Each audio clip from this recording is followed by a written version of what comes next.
I want to explain what logistic regression is. But to explain logistic regression, first I want to set the baseline of what is machine learning, right? And what is AI, what is data science, and all that. So very quickly and simply put, right, on the machine learning side, it's basically a series of algorithms that help map inputs to outputs.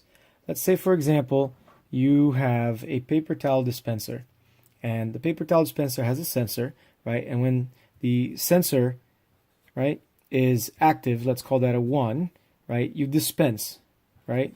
You dispense paper towel. When the sensor is equal to 0, it's not detecting anything, you do not dispense. Okay? So that's really simple set of rules, right? You could think of that as a decision tree, right? That says if the sensor equals 1, you dispense, and if that value equals 0, you do not dispense paper towel. So that's really simple. You can code that by hand. You wouldn't need to use machine learning or any algorithm because a human being can write that set of rules. Now imagine you want to make that more complicated. Now imagine you say, well, if the hand is bigger, I want more paper towels. If the hand is smaller, less paper towels.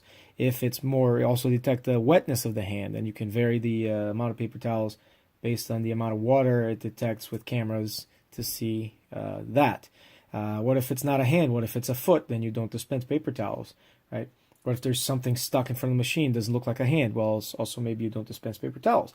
What if there's some kind of, regulation that says, you shouldn't dispense to a paper towel to a child without a parent, so then you have to detect now the size of the hand and make a decision if it's a child or a parent. You can see how every one of these decisions is going to spawn, right, more leaves in this tree, and this tree can become something that is unmanageable by a human being, right? You can imagine something that has thousands and thousands of leaves and different options of like, well, it was very wet and it looked like a big hand, but not enough like a hand, and it might have been a child, and and so it becomes unmanageable. When that becomes unmanageable, a human being can't do it. So when a human being can't do it, you bring in machine learning, right? And all machine learning is doing is it's saying, I have a set of inputs, right? In this case, I have my sensor, and it's either a 1 or a 0 detected something or not. I have a camera, and it has takes pictures, so then there's image, right? Maybe it has other types of sensors, and those are all parts of the inputs, right? Then you have desired outputs. The outputs are, maybe it's just a matter of how many paper towels to dispense between 0 and a maximum of 10. So there's 11 possible outputs, right? 0, and then 1, 2, 3, 4, 5, 6, 7, 8, 9, 10. And then all machine learning algorithms do is basically map sets of inputs to different outputs. So if it's detecting a 1 for the sensor, and then the camera it's detecting a picture of a hand, and then on the wetness sensor it's detecting a moisture level of 90%, and etc. Then it's going to say, well, given this, I'm going to map that to a 4. I'm going to dispense 4 paper towels. And so instead of a human being mapping this out, you basically have a training set where you have example inputs with the desired example outputs, and you let the machine learning algorithm figure out how to map this, including in scenarios that it hasn't seen before. Now, this mapping is done in various different ways. Different algorithms do that. Neural networks can do this, random forests can do this, logistic regression can do this. And so for today, we're going to cover logistic regression, right? So let's assume that our data set here is a simpler type. Let's look at a data set where you have height measurement and a weight measurement for individuals. So that's the input. And maybe the output is you're trying to predict their probability of developing diabetes, right? So you start recording data from individuals, right? Each dot here represents a person, right? You can map their weight is right there, and their height is right there, whatever that is. This goes from short to tall and from light to heavy. Let's say this is from 1 pound to 500 pounds, and this is from whatever, 1 foot tall is minimum for this particular data set to 8 feet tall, right? And so you start recording data, and each point is a person, right? Now you have a data set. Now you need an algorithm that's going to learn how to map this data set of inputs to the outputs. And in this case, I conveniently labeled everything already with red and blue. Red being individuals that ended up developing some form of diabetes, and blue being the ones that did not. So you can see where there's a natural line in your head of separating these two classes of individuals, right? And that's all that the machine learning algorithm is trying to do, separate these two classes of individuals. So logistic regression is an algorithm that tries to fit a line, a straight line, to separate the individuals. Of course, if it was a one-dimensional data set where you only had weight, it would be a point that separates to the left and right. In this case, it's two-dimensional, so you need a line. If it was three-dimensional, it would be a plane, right, et cetera, et cetera. So in this case, right, the logistic regression would come out and say, this is it. This line separates the red dots from the blue dots. That is all that logistic regression is doing. Now, that's the very high level. Let's dive a little deeper. How does it arrive at this line? Well, basically, all it's doing is it's saying, well, I know I have to put a line, right? So here's a line, and I want to check that it's separating the reds from the blues. So basically all it's doing is this. It's literally, again, I'm leaving out a lot of the details in mathematics. I'm going to dive a little bit into that, but still at a level that I think most people can understand. But basically, the algorithm is just doing this. It's just saying, okay, where is this line? Where can it best separate? And it tries something, and maybe it tries something over here, and it says, well, yeah, not all the things to the left and to the right are one color only. You have mostly blues to the left of this line, but one red, and then to the right of this line you have mostly reds, but you have one blue. So that's not an ideal line. And maybe you can't find an ideal line, but in this case, you try enough, bam, and you can, and that's the line right there. Now, that line can be described mathematically, right, as a function of these two features, right? And that's a pretty simple function. In this case, you just have what's called coefficients for each one of these. So for simplicity, let's call coefficient letter C. So we have coefficient, that's not working. So let's say we have coefficient 1 and coefficient 2.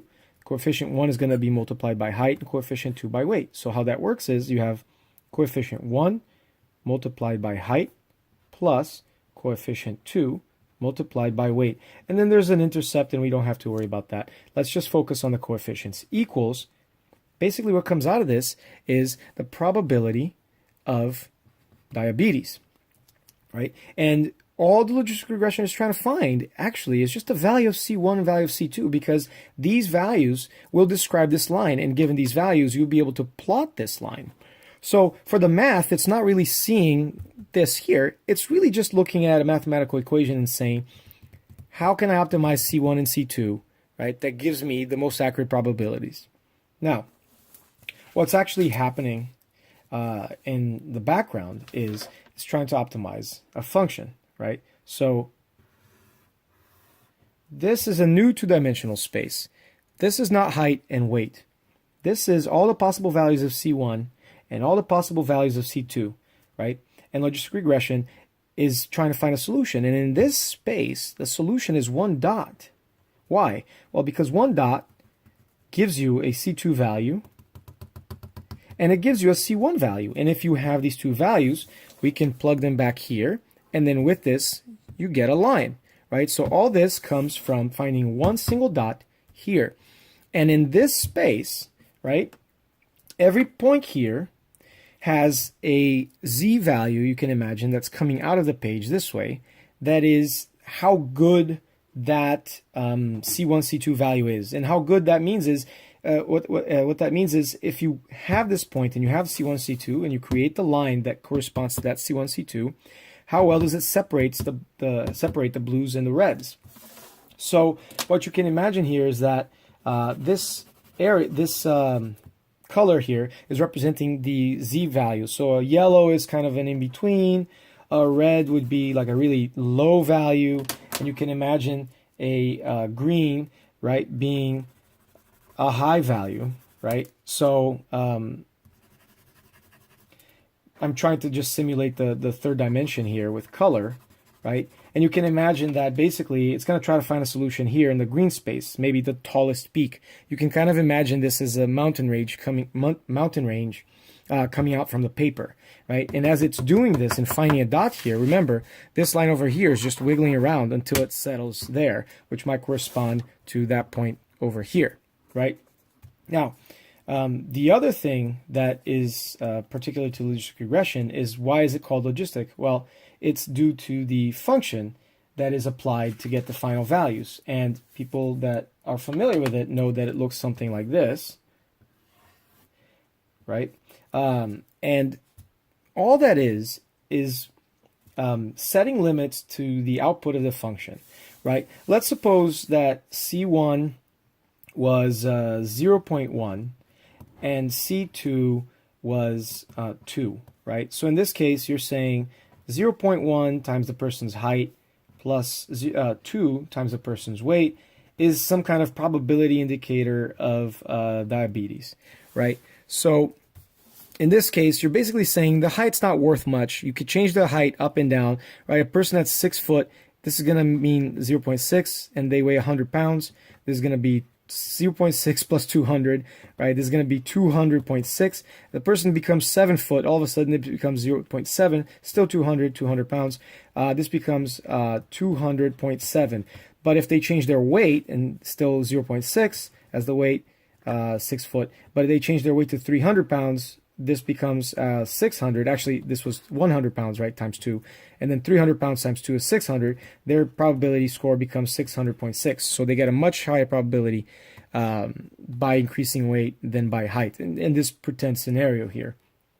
But these numbers don't mean anything. They're not a probability, right? They're not a between 0% probability and 100% probability, or between 0 and 1. So in order to do this, that's where this function comes along. All this function says is it says as the input, which you to the logistic function, which is the x-axis, right? As it goes towards negative infinity, right, that way, right? And by the way, this is supposed to be drawn in the middle. Doesn't matter. For the people that know the math, don't worry about it. For the people that don't, just follow along. So as the value of x, let's say this is x equals 0 right here in the middle. Right? So as the value of x goes to negative infinity, notice that the value of y, which is the output of the function, starts going down, but then it stops, and then it stretches out forever this way. And this value right here, you can say it's 0, or you could set it to -1 and then scale between 0 and 1. But let's say, we could set it at 0, and this value here stretches out at 1. So all the values, no matter what the input is on the x-axis, the output, the y-axis, is going to be between 0 and 1, right? And that's all that it's doing. So as x gets bigger, it quickly starts rising the probability, and then as it starts getting much bigger, right, it kind of tails off. What that means back here, right, is the distance that these points are from this line. So for example, if a point was right on the line, then you don't know if the person is going to develop diabetes or not. So you could say it's 50-50, right? As they go a little bit far, let's say this individual here is at 60% probability, and this individual here at 70. But remember, because of the way this here starts to curve, right? What happens is, in order to get another 10%, you need to start going a much further distance, right? 80% would be over here, and maybe 90% would be over here. And then as you go much further, you get to 95, and remember, you never get to 100. So you would start going to infinity and start inching less and less towards 100, right? It would take you a massive distance to get to another 0.1%, etc., etc. And then obviously it doesn't get to 100 ever, right? At infinity, it gets to 100. That's all that this logistic function is doing. It's just guaranteeing that the output is actually a probability and it doesn't go beyond 0 or or 1 full point or 0, right? 0 or 100% probability. So that is logistic regression, right? If you're looking at it this way, it's pretty simple. Now, it sounds good and solid, and it's simple math, and it works really well. But, right, let's take a look at a potential downfall of logistic regression, right? Let's say you have that same data, right? But now you have individuals that look like this.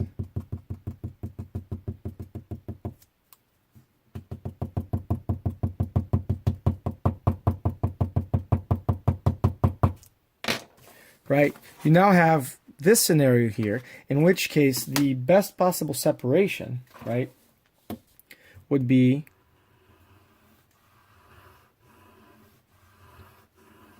this curved line right here, right, would be the best separation of the red and the blue. But logistic regression cannot do curves. It can only do a straight line. So in this case, it's going to try to optimize, and it'll do the best it can, right? In this case, the best it can might be a line that's over here, which would be misclassifying these blue dots, right? Or it could be a one over here to try to classify correctly the blue dots, but it would be misclassifying all these red dots. Right, so we're going to tackle these methods later. These are called nonlinear methods, right? The logistic regression is a linear method because it uses a straight line. And obviously, nonlinear methods are more complicated, but also they have a lot more power to explain different shapes of data, right? So they'll be able to mold better to real-world situations. So that's a wrap for logistic regression.